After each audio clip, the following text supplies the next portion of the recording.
Okay, this is section 8.3, and this is on dependent samples. It's called a paired t-test, and this is when you sample people before and after. You sample the same people twice, and you're concerned about their means, their averages. So if you're concerned about averages and you sample the same people twice, you're running what's called a paired t-test. And when you sample the same people twice, that's called a dependent sample. When you do these, you'll calculate a difference, and the difference is always their x1, their first score, minus their second score, and that's called the D for difference. And then what we calculate on that is called x bar D, or some people label it D bar, meaning the average difference. Okay. If sometimes you're dealing with a small sample and you're going to be dealing with a t distribution, if so, then the degrees of freedom is n minus 1 degrees of freedom. And the Excel sheet calculates that for you, and there's tables at the end if you wanted to look at the things up in tables. But let's go ahead and do the first example here. It says the table shows the heart rates and beats per minute of 5 people before exercising and after. Is there enough evidence to conclude that the heart rate increases with exercise? Summarize the most significant alpha level.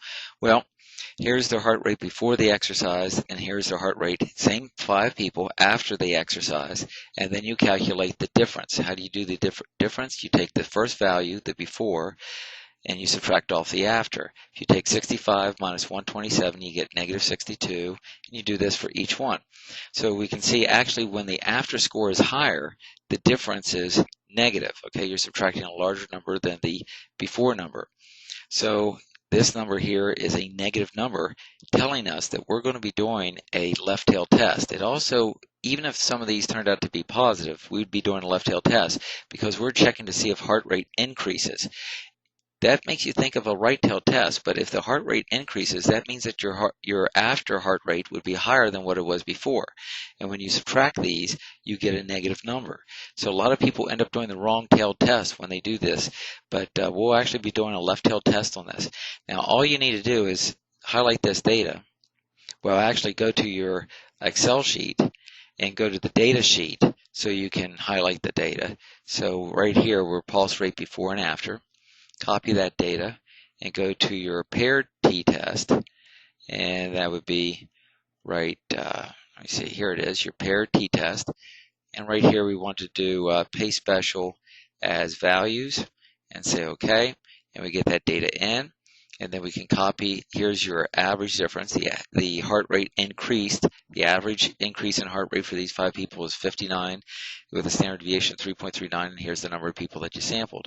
Click the yes button and it copies the data all over the place. And let me pause this so I can zoom up on this. Okay, we copied the data all over the place, and we're running a left tail test on this problem. And we can see that the p-value is 0. It actually isn't 0. It's actually a very extremely small number, but we would be able to reject this at as low as you wanted to go on this, and we don't go below 3 zeros and a 1. So at the 0.0001 alpha level, I was able to show that your heart rate significantly increases with exercise. It's increased even though we're doing a left tail test because the increase is what caused this number here to be negative. Okay. So again, at the 0.0001 alpha level, I was able to show that your heart rate significantly increases with exercise. You might be saying, what goes here? Well, really, you don't need to do anything here. This is just checking to see if the difference is greater than 0, and that's the type, or less than 0, or significantly different than 0, and that's what you'd run here. Now, in some other course, maybe they might want to say, hey, did this heart rate significantly increase by more than 30 beats per minute? Well, then I would actually have to put in a negative 30 in here, and now you'd be able to test that. And yeah, it actually increased by significantly more than 30 beats per minute. How about 50 beats per minute? Well, let's notice I'm putting a negative 50 here, and you won't have to do this on our course. We're always going to leave that blank because we're checking to see if it's significantly greater than 0. Okay, so we won't have anything like that in there. So you can just delete that out. But notice it's not significantly greater than 50 beats per minute at the 0.001 alpha level. It would be at the 0.01 alpha level. We would get a reject on that particular one.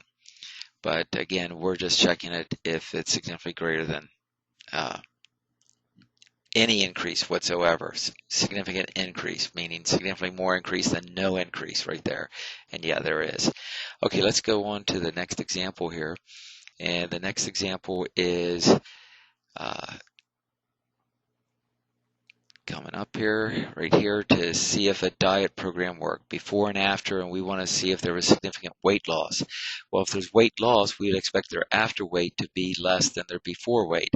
That isn't true with everybody on a diet. This guy gained 2 pounds on the diet, but we would suspect that people would lose weight on a diet, so that way you would expect this number to be less than this number, and when you subtract these two, you get a positive number. So we're going to be doing a right-tailed test.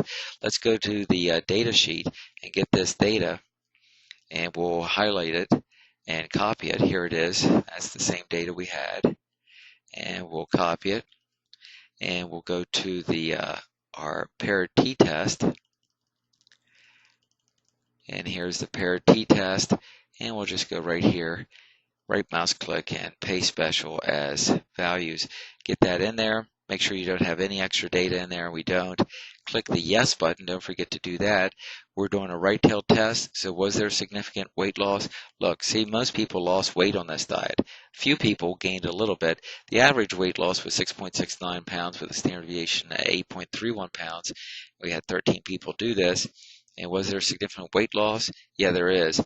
What's the most significant alpha level? We could go clear down to the 0.01 alpha level. So at the 0.01 alpha level, I was able to show that there was significant weight loss on this program.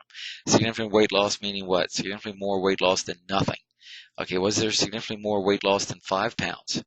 Well, no, there isn't. And it wouldn't be at any alpha level that you ran at. The p-values only change on that paired t-test that we were back on the unpaired t-test that we were on in the last section. So you don't have to worry about these p-values changing on any other sheet. It's only the unpaired. So I know you won't get a reject the null hypothesis at the 0.1 alpha level. But then again, we're just checking to see if there's any significant weight loss at all. And yes, there was. There was significantly weight loss, meaning that the diet did some good. Not much when you think about it, 6.69 pounds on average. I guess that's good for a lot of people though. So we'll stop there and we'll do a couple more examples on this section on the next video.